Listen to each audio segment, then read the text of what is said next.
বহুদিন আগেই 20টি আসনে প্রার্থী দিয়েছিল বিজেপি, আর তারপর থেকেই এখনো বাকি 23 আসনে প্রার্থী দেওয়া। ইতিমধ্যে আসানসোল কেন্দ্র থেকে নিজেদের প্রার্থী ছড়িয়ে নিয়েছে বিজেপি, অর্থাৎ এখনো 23টি আসনে প্রার্থী দেওয়া বাকি রয়েছে বিজেপির। ভোট একেবারে শিওরে। স্বাভাবিকভাবেই প্রশ্ন উঠছে কবে বিজেপির বাকি 23টি আসনে প্রার্থী দেওয়া হবে। আর প্রশ্ন উঠছে যে রাজ্যে 23টি আসনে প্রার্থী দেওয়া নিয়ে জটিলতা তৈরি হয়েছে বিজেপির, এবং পাশাপাশি যেমনটা জানা যাচ্ছে দিল্লিতে বিজেপির বৈঠকে মোদি, শাহ, নাড্ডা বসেছেন এই 23 আসনে প্রার্থী ঠিক করার জন্য।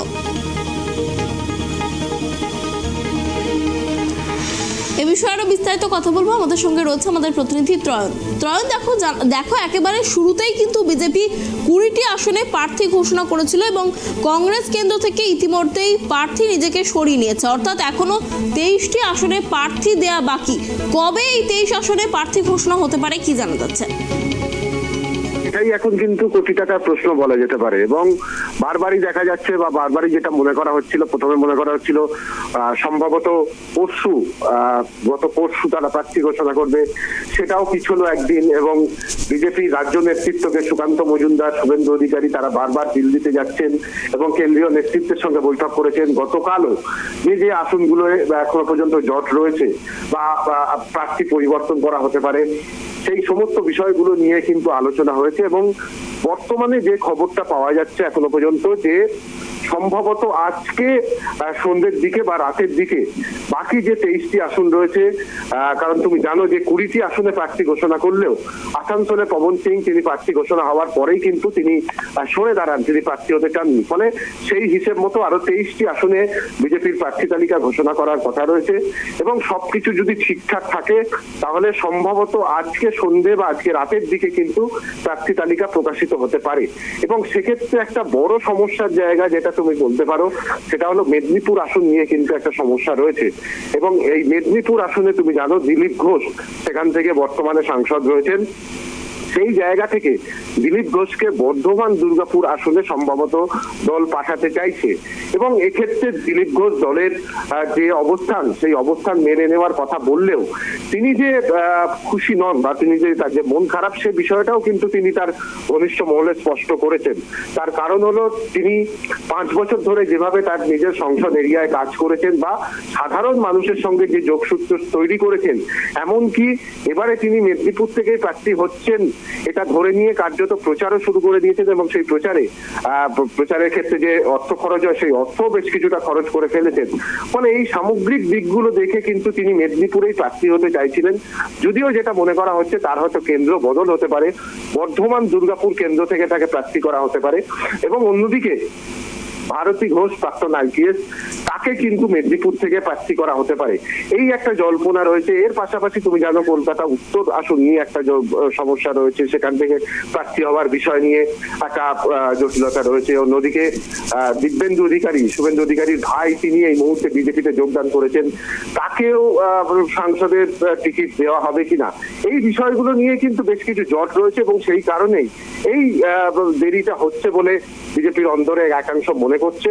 তবে সূত্রের খবর, সবকিছু যদি ঠিকঠাক থাকে তাহলে আজকে সন্ধ্যে বা আজকে রাতের মধ্যে কিন্তু বিজেপির বাকি এ রাজ্যের 23টি আসনের প্রার্থী তালিকা, সেই প্রার্থী তালিকা প্রকাশিত হতে পারে।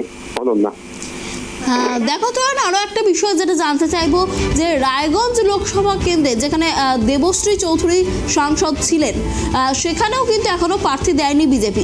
সেই বিষয়ে কি কিছু জানা যাচ্ছে যে রায়গঞ্জ লোকসভা কেন্দ্রে কাকে প্রার্থী করতে চলেছে বিজেপি?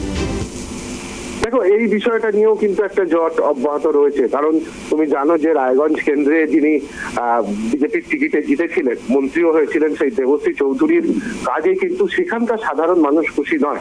এবং সেই খবর কিন্তু বিজেপির শীর্ষ নেতৃত্বের কানেও রয়েছে। ফলে স্বাভাবিকভাবেই যেটা মনে করা হচ্ছে, হয়তো সেই কেন্দ্র থেকে দেবশ্রী চৌধুরীকে প্রার্থী আর না করা হলেও হতে পারে, এবং সেক্ষেত্রে দাঁড়িয়ে কিন্তু নতুন কাউকে প্রার্থী করা হতে পারে। কিন্তু সেই বিষয় নিয়েও একটা বিজেপির অন্দরে সমস্যা রয়েছে। সব বিষয়গুলোই পরিস্ফুট বা পরিষ্কার হওয়ার সম্ভাবনা রয়েছে আজকে সন্ধ্যের পরে বা আজকে রাতের মধ্যে, এমনটাই কিন্তু মনে করা হচ্ছে। যদিও বিজেপির নেতৃত্বের একটা অংশ মনে করছে যে অনেক ক্ষেত্রেই দেখা যায় যে একদম সবকিছু ঠিকঠাক হয়ে যাওয়ার পরেও কোথাও একটা সেই বিষয়টা প্রকাশিত বা ঘোষণার ক্ষেত্রে একটা সমস্যা হয়। ফলে যতক্ষণ না তাদের বক্তব্য যেটা যে না আচালে বিশ্বাস নেই, অর্থাৎ যতক্ষণ না প্রার্থী তালিকা প্রকাশ হচ্ছে ততক্ষণ পর্যন্ত কিন্তু স্পষ্ট নয় যে কে বাকি 23টি আসনে কে কোথা থেকে প্রার্থী হবে। অনন্যা, ত্রয়ন, আরো একটা বিষয় যে এই যে এত দেরি হচ্ছে প্রার্থী ঘোষণা করার জন্য, যে একেবারে শিয়রে চলে এসেছে লোকসভা নির্বাচন, তাহলে কি কোথাও গিয়ে একটা নির্বাচনী লড়াইয়ে বাংলায় পিছিয়ে পড়তে পারে বিজেপি? কি মনে করছো?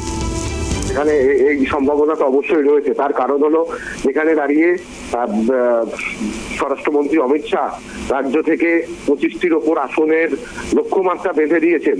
সেখানে দাঁড়িয়ে যদি সেই সংখ্যক আসনে প্রার্থী এখনো ঘোষণা না করতে পারে, এবং এই মুহূর্তে কিন্তু জোর কদমে তৃণমূলের সমস্ত প্রার্থীরা তারা প্রচার শুরু করে দিয়েছে, এবং ব্রিগেডের মঞ্চ থেকে 10 তারিখে যেভাবে 42টি আসনে তৃণমূল প্রার্থী তালিকা ঘোষণা করেছে এবং তারপর থেকে কিন্তু ধারাবাহিক তাদের যে প্রচার, সেই প্রচার তারা চালিয়ে যাচ্ছে। অন্যদিকে কার্যত বলা যায় একটা ছন্নছাড়া অবস্থা বিজেপির অন্তরে রয়েছে। ফলে সেখান থেকে দাঁড়িয়ে তারা যে নির্বাচনী প্রচারে বেশ কিছুটা পিছিয়ে পড়ছে সেটা কিন্তু স্পষ্টভাবেই বলা যায়। অনেক ধন্যবাদ ত্রয়ন আমাদের সঙ্গে থাকার জন্য। আপনাদের আরো একবার জানিয়ে রাখি, বিজেপির প্রার্থী তালিকা নিয়ে জট, এখনো 23 আসনে প্রার্থী দেওয়া বাকি বিজেপির, এবং যেমনটা জানা যাচ্ছে একেবারেই শিয়রে চলে এসেছে লোকসভা নির্বাচন।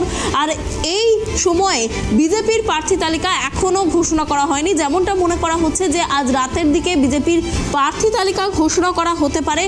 পাশাপাশি যেমনটা জানা যাচ্ছে যে মেদিনীপুর কেন্দ্র নিয়ে একটি জটের সৃষ্টি হয়েছে, যে সেখানে দিলীপ ঘোষকে প্রার্থী করা হবে এমনটাই আশা করেছিলেন দিলীপ ঘোষ, কিন্তু সম্ভবত তাকে বর্ধমান দুর্গাপুর লোকসভা কেন্দ্রের জন্য প্রার্থী হিসাবে ভাবা হচ্ছে, এমনটাই কিন্তু কানাঘুষো শোনা যাচ্ছে। পাশাপাশি আজ রাতে 23 আসনে প্রার্থী ঘোষণা করতে পারে বিজেপি, এমনটাই কিন্তু মনে করছে রাজনৈতিক মহল।